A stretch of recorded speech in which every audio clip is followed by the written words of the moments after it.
Guys, ito yung aking ginawang suka from banana, saging na saba.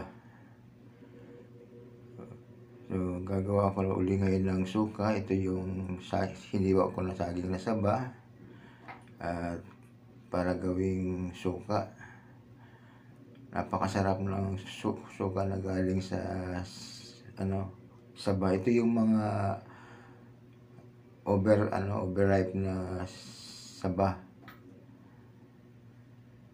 Ayan yung aking ginawang suka. Ayan, from saging na saba yan.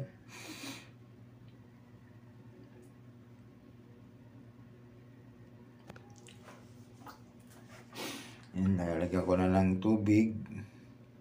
Hindi siya masyadong puno kasi pa yan, aalsa pa yan, kaya aapaw ang tubig pagka pinuno mo siya. Ayan.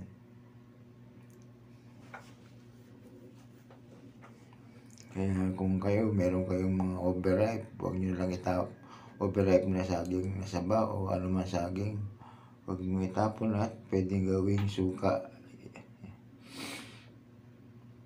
Ayan ang aking gagawing suka from saba, from saging na saba. Gagawin kong vinegar. Ibababad natin siya ng 15 days. And after 15 days, suka na siya. Tulad nito, yan, suka na ginawa ko. So, after 15 days, sasain na siya sa malinis na tela